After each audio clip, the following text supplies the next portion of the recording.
Welcome to the Beeson Podcast, coming to you from Beeson Divinity School on the campus of Samford University. Now your host, Doug Sweeney. Welcome to the Beeson Podcast. I am your host, Doug Sweeney, and I'm joined today by my friend Collin Hansen, who serves as Vice President for Content and Editor-in-Chief of the Gospel Coalition, and who also co-chairs Beeson's Advisory Board, I am pleased to say. Collin is here today because we're recording an interview about a new book of mine, and he's going to kind of chair our conversation today and ask me some questions. So, Collin, thanks very much for being with us, and why don't we turn it over to you? All right. Well, thank you, Doug. We are talking about this book here, The Substance of Our Faith, Foundations for the History of Christian Doctrine. Had a chance to read it recently. A lot of things that we could talk about. We'll see where the conversation goes. But I think, Doug, just one of the most basic questions, I get this question all the time as an author. I know you do as well. Writing a book is not easy, even if you've done it a few dozen times like you have.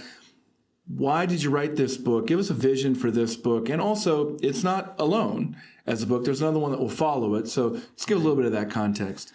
Yeah, so this is the first of what will be 2 volumes on the global history of Christian doctrine. This is the short one. Conceptually, it was a little bit more difficult to write than the next one will be, but the next one is going to tell the story of the history of the teaching ministries of our churches over the course of 2,000 years. So it's kind of a daunting thing to do, and I'm in the midst of that now. But this first book kind of sets the stage for the significance of that by talking about the importance of doctrine for Christian discipleship, and talking about a range of issues that's useful for teachers in our churches to know about so that they can be more faithful, effective, and fruitful as they minister Christian doctrine in our churches. The most important reason I'm on this project is I've spent my whole life in discipleship ministries of one kind or another, in churches and in schools. And I think faithful Christian discipleship involves a lot of learning from the Lord. In the Bible, a disciple is a student who follows Jesus and learns from him so as to become more like him and honor him with his life. And I think we need a reinvigorated kind of discipleship ministry in our churches today. So that's the main reason why I did this book and why I'm on this project. There's another academic reason. This is more of an academic book than some books that I've done before. I'm trying to provide an updated history of Christian doctrine for pastors and teachers and seminary students that is as rich and detailed and comprehensive as some of the old famous ones written by a lot of Germans 100, 150 years ago, but is really aimed also right at church people who are as excited as I want them to be about pursuing discipleship ministry in our churches. I'm defining Christian doctrine in this project as church teaching, what we teach people in our congregations about Jesus and the gospel and the Bible for the sake of shaping their daily Christian lives and their witness and their everyday activity in the world. I think that's tremendously important, and I'm trying to develop a project that kind of deepens the well of resources from which we do that in our churches. Sometimes, Doug, an author is, when they have a burden like this, they're writing in reaction to something, or they're writing out of appreciation for something. When you consider the problems in the church today, or some of the challenges that you're trying to address through these resources, are you writing out of reaction, or are you writing out of appreciation? Yeah, I think for me, reaction would be too strong. I don't want to operate as a reactionary. And I do appreciate the wonderful discipleship ministries that we find in lots of our churches today. But I am concerned, I must confess, about the pretty dramatic decline in biblical literacy, theological literacy among lay people today. I think probably there are too many churches today where people aren't helped to grow as disciples, to get to know the Lord and his word and his will for our lives better and better over time. So yeah, I want to step in and do what I can in a humble and loving and respectful way to encourage a more serious approach to discipleship in our churches and to help, provide resources. I love teaching in churches. This comes out of my teaching ministry in congregations as well. This is a dangerous question to ask a historian, because when you talk about the decline of something, your horizon could be 50 years, 100 years, even 500 years there. Because a lot of times when people are talking about the decline, they might think, you'll hear about 25-year-olds talking about the decline of the church, and it's from something they perceive to have seen when they were in a youth ministry or something like that. So when you talk about this juvenilization of the church, this declining biblical literacy and all that sort of stuff, give us a little bit of the timeline on that. Is this a relatively recent phenomenon that goes back to, say, the decline of Sunday schools in favor of small groups? Or is this a bigger problem going back to the declining influence of the church across the West, or could be way further back than that? What do you have in mind? Yeah. Well, there's a number of ways we could talk about this. You could chart it over the long term, but it might help our listeners to talk about short-term declines, because that feels more real. That's why I was asking the church historian. You could go back and give us trends from who knows when. Yeah. Well, one book that's weighing heavily on my mind these days is written by your friend and colleague Michael Graham with Jim Davis in Orlando, called The Great De-Churching, which documents in Technicolor the decline in church attendance and church membership and even commitment to things like church membership just in the last generation alone. Right. I think those guys say in that book that in the last quarter century, about 40 million American adults have stopped going to church. That's about 15% of the adult population. And younger adults especially aren't even sure why church membership should matter anymore. The pollsters tell us that for the first time since they've been measuring these things carefully, less than half of Americans are church members today. So that's a pretty significant decline. And then when I add on top of that set of data, a lot of other data that I get regularly from pollsters about the decline in biblical literacy among lay people. I don't want to say the sky's falling. I'm not Chicken Little. I really do believe that Jesus should be taken at his word when he said in Matthew 16, the gates of hell will not prevail against the church. We theologians use a word indefectibility to refer to what Jesus was saying there. God has promised that his church will prevail in the end, and I believe those things wholeheartedly. Still, I think as a teacher, as a seminary dean, this is really important work. I can't imagine what's more important than encouraging discipleship, growth in the knowledge and the love of God and our neighbors among Christian people. And I want to see measurable improvement over time. Now, I'm a Lutheran. I don't want works righteousness. I don't want to lay heavy guilt trips on people all the time. But I do want us to step in and really help people grow up into maturity in Christ. And I think there's a lot of room for improvement these days in that area. It might help to explain a little bit of what you cover in these books, because was there a specific, did you know as much about Eastern Orthodox theology and doctrine, or did you have to study more of that to prepare for this? Because this isn't just for evangelicals. This is a book that covers mainline Protestants. It covers Roman Catholics. It covers the Orthodox Church. And I think when you put into that broader context about Davis and Graham, evangelicals are not in the best shape that we could be in. We're a little bit more steady when you compare us to Catholics and to mainline Protestants in particular. So talk us through a little bit of that process, because part of what you see in terms of the decline is really significant in some denominations in particular, less so in some others. Yeah, so sort of two things there. First thing, I'm writing this project, as I say in the introduction, for Christians who mean it. Yeah. So I don't assume there are going to be a lot of liberal Protestants who read this book, but I do assume that other people who share my concern about where we are with discipleship today share my appreciation for helping people understand the main teachings of the Bible and the Christian faith, and really want to take Christian orthodoxy, Christian growth and grace seriously, will read this. And I'd like, even just for educational purposes, to try to account for the doctrinal or the teaching ministries of all serious churches. Clearly, I'm an evangelical Protestant, right, but I'm trying to write it for all serious Christians, all Christians who mean it. Yeah. And then, as you suggest, that's involved some learning curves for me. So I was trained as a young church history student in a pretty Western way. Sure. And this is a global history of Christian doctrine. So, as a church history teacher, historical theology teacher over the years, I've learned a lot about the history of Catholicism and Eastern Orthodoxy. Right.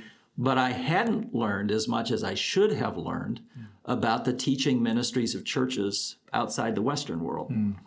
And I'm 58 years old now, and I've written a bunch of books, and they've sort of clustered around themes that have to do with early Protestant history and modern evangelical history. So at my age, it's kind of fun, really. It's a nice new challenge to learn some new things and incorporate them into a project on the teaching ministries of the churches.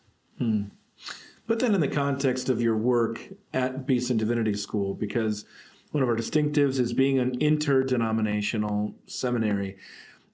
Let's say that somebody picking up this book from Baker, academic, is an evangelical Protestant. What would they benefit from learning from other serious Christians? Of course, at Beeson, we are evangelical, so we don't extend to those other traditions. But there's a similar principle at work in that learning from other Christians is beneficial. How do you explain that to people? Because admittedly, what we're doing at Beeson and have been doing since the 1980s is not the way that most people do it. Yeah. And I explain this all the time to groups of prospective students who wonder about the differences between going to a denominational seminary on the one hand and going to an interdenominational seminary on the other hand. And there's pros and cons to both. So I'm not the kind of guy who says everybody should always only consider one or the other. But the advantages to being in an interdenominational setting are that, in my view, you learn your own denominational and confessional traditions better, because you're not just told by those who are already in your denominational group what the right way is to think about things and how we want you to preach and teach about these things in our churches. You do get that because there will be people from your denominational tradition on our faculty. Right. But you'll also learn about how your group is similar to and different from other groups of people. And thereby, I think, you learn your own tradition better, because you have to figure out not only why in your churches you do things the way you do, but you have to develop a certain amount of sympathy and appreciation, at least, for the ways in which God-fearing, Bible-believing people in sister denominations do things. I think along the way, you also develop a more comprehensive understanding of the Christian faith. You learn more about the ways in which your cousins in other denominational traditions or networks of churches are doing things.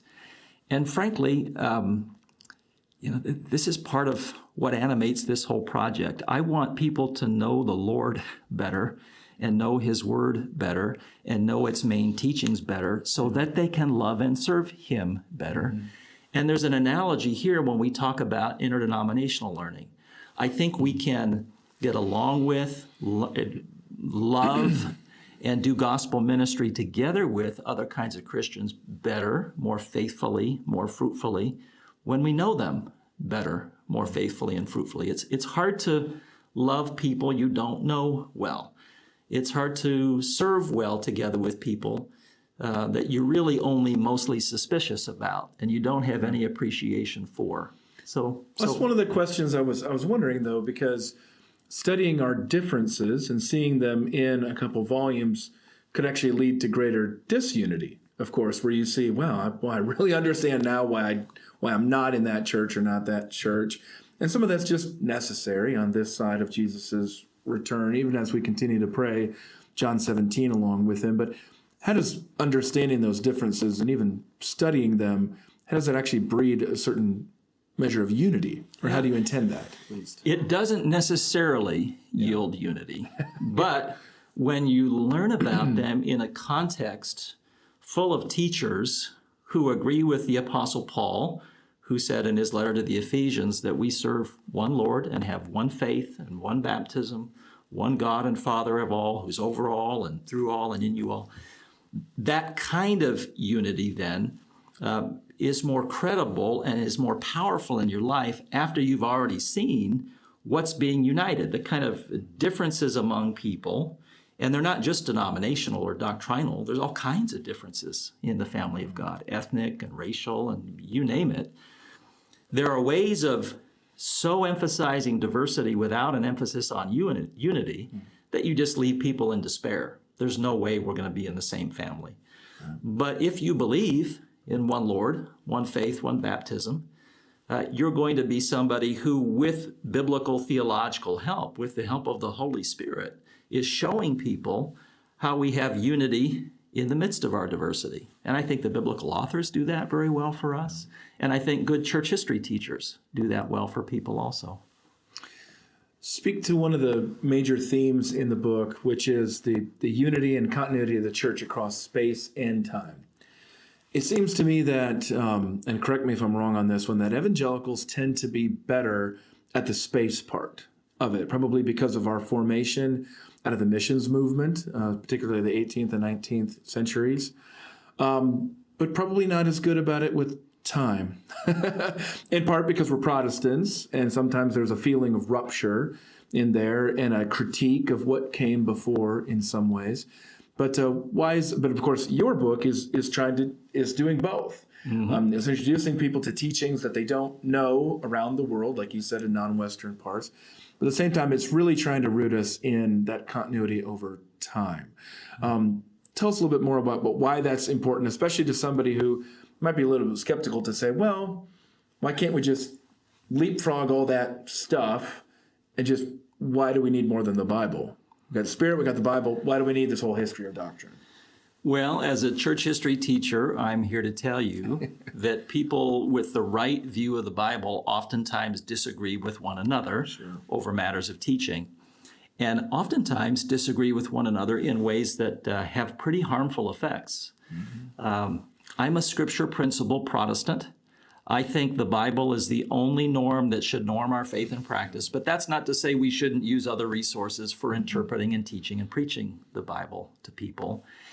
And if we're the kind of folks who resist learning about the Lord and learning about His Word with the help of other Christians, past and present, at home and around the world, we can become the kind of people who too easily kind of invent our own theology in separation from the rest of God's family. Reaction to. Yeah, and that's frankly what a lot of the most notorious heretics in the history of Christianity have done. And you just repeat those heresies over time. You just think that they're novel. Yeah. Like, that's just Arianism again. That's right. So I'm a church history guy. I'm writing on the history of doctrine. I'm a very traditional sort of person.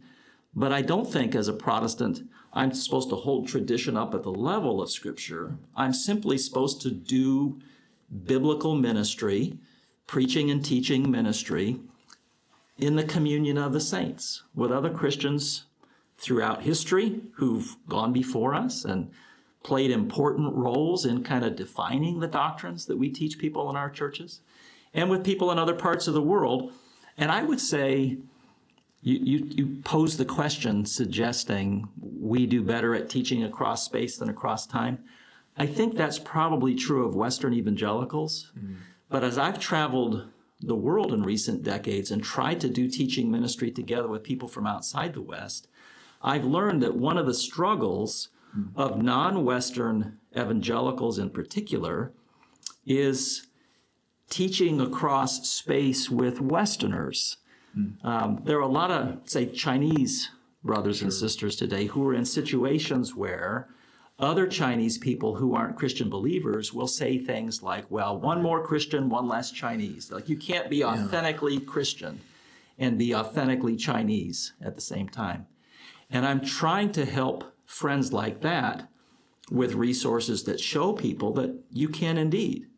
If you get Westerners to teach the faith with the help of other Christians from around the world, it'll be easier and more credible for non-Westerners to suggest to their own friends and relatives at home that we can be part of the one holy Catholic and Apostolic Church as well, without giving up our, say, in this case, Chinese ethnic identity. I want to ask a question about theological retrieval. It's some of the listeners and viewers here, they don't know what that is, or they don't know about that trend in academic theology right now. You seem to mark a bit of a skeptical take on some of that. But I wonder about with retrieval, is there any way to retrieve without, don't we have to basically pick and choose on these things, even in a retrieval project? Explain a little bit more of what retrieval is and what you are perhaps critiquing in this book. Yeah, I really do like a lot of what goes by the name of retrieval theology. But one thing I'm trying to point out in this book, which is providing resources for the teaching of the Christian faith in our churches, is that the methods of retrieval theology have been learned in the wake of another teaching movement among theologians in the modern period called constructive theology. And the methods of constructive theology were the ones that I was taught in grad school by liberal Protestants and post-Christian theologians who were so suspicious of the ways in which traditional Christians have used the tradition to marginalize certain groups of people that they became kind of anti-traditional. They taught us that the Christian tradition should not be seen as authoritative in the life of the church. It's been more oppressive than it has been liberating. So what you need to do is go deconstruct all the assumptions you were raised with about traditional Christianity, and then kind of go back into the tradition and find bits and pieces from the Christian past that you can assemble on your own in a very late modern way and create new understandings of God and God's relationship to the world that you feel like are more liberating for more people. Well, that kind of picking and choosing from the Christian tradition is also what a lot of people do in the name of retrieval theology. Retrieval theologians tend to be more theologically conservative than constructive theologians. Sure. But they too go and choose from their favorite texts, their favorite authors from the history of Christianity, and kind of abstract from their writings and their lives principles that they can sort of bring into the present and use to assemble something new and better than what they've inherited in the Christian tradition. And for academic purposes, that can be a helpful thing. As you're training young theology students to do something that's offers some new research for the rest of us. I just don't think it's a very helpful method when it comes to teaching people about Jesus and the gospel and the Bible and the Christian faith in our churches. I think people in our churches need what I'm calling in this book the whole feast of faith, not just the teacher's favorite dishes or the teacher's own idiosyncratic preferences. The reactions. Yeah. In part, which is very common in academic and in ministry circles. Just kind of want to ask that question early on. Yeah, and I know you struggle with this too because the Gospel Coalition has a lot of very well-known preachers and teachers who are featured there, and evangelicals can become a little too enamored of their favorite favorite preacher, their favorite teacher, and if that favorite preacher or favorite teacher is not careful and faithful, he can lead people astray. Well, give us a sense of where you are right now in working on the successor book. There, like what's something that you're getting excited about right now in that project? Well, right now I'm working on the chapter on the doctrine of the church. Okay. I'm excited about all the doctrines, but probably the thing that is the most refreshing to me, the thing that is the most kind of animating to me about work on this second volume is the material that's new to me that I'm learning and trying to incorporate in the story. And this takes us back to what we were talking about 10 minutes ago. I mean, the big burden I feel as an author of this project is that I truly believe for biblical reasons that we share one holy Catholic and apostolic church, as we say in the creed. As a church historian, I see our differences all over the place, and I teach students about our differences. The exciting thing, the difficult thing to do is tell a unified, coherent, edifying story about the history of our teaching ministries in the churches that does justice to our diversity without just leaving it as diversity all the way down. We're one family of God, and for spiritual, theological, biblical reasons, I'm excited about telling the story of unity in our diversity, in the teaching ministries that we share. I think another distinctive of this project, Doug, is this goes back to my first meeting with you in 2007. You've always excelled at being able to teach things well that you don't necessarily agree with. Now that certainly in my work in apologetics, that's very important to be able to represent people in a way that they would recognize. But it's important for any, I think, professor with integrity and any teacher in the church with integrity trying to cover this kind of ground, because you have to represent a lot of people you might not agree with on a number of things, but hopefully in a way that those people who do agree with them would recognize as their own. So I have no doubt that will continue to characterize the remainder of your work and make it valuable for the church for many years to come. One last question, just how can we be praying for you in that project or Beeson in general? Well, as we suggested earlier in this conversation, these are difficult days for Christian leaders in churches, in seminaries, at the Gospel Coalition. Yeah. We're surrounded by the kinds of diversity that can lead to a lot of divisiveness and nastiness and meanness in our Christian institutions. Church membership and attendance are declining fairly dramatically, at least across the board, nationally, generally speaking, these days. Right. For the last generation, seminary enrollments have been declining as well. Mm-hmm. So these are not the easiest days ever to do the kind of ministry that we do. At the same time, I really do believe in the indefectibility of the church. I really do believe in the kind of seminary education that we offer here, and the Lord has blessed Beeson despite all the difficulties we've been going through the last generation or so. So if folks are going to pray for us, pray that we'll be faithful. Pray that we'll take the Lord at his word and continue to do discipleship right, continue to do seminary education right, not become so worried about the challenges that we force false ways of improving things for the sake of near-term gains and at the expense of long-term growth in grace and discipleship. Good. Well, thanks, Doug. We'll pray for that. Thank you, Collin. Thank you, listeners, for tuning in. We love you. We're praying for you. And we say goodbye for now. You've been listening to the Beeson Podcast, coming to you from the campus of Samford University. Our theme music is by Advent Birmingham. Our announcer is Mike Pasquarello. Our engineer is Rob Willis, and our show host is Doug Sweeney. For more episodes and to subscribe, visit BeesonDivinity.com/podcast. You can also find the Beeson Podcast on iTunes and Spotify.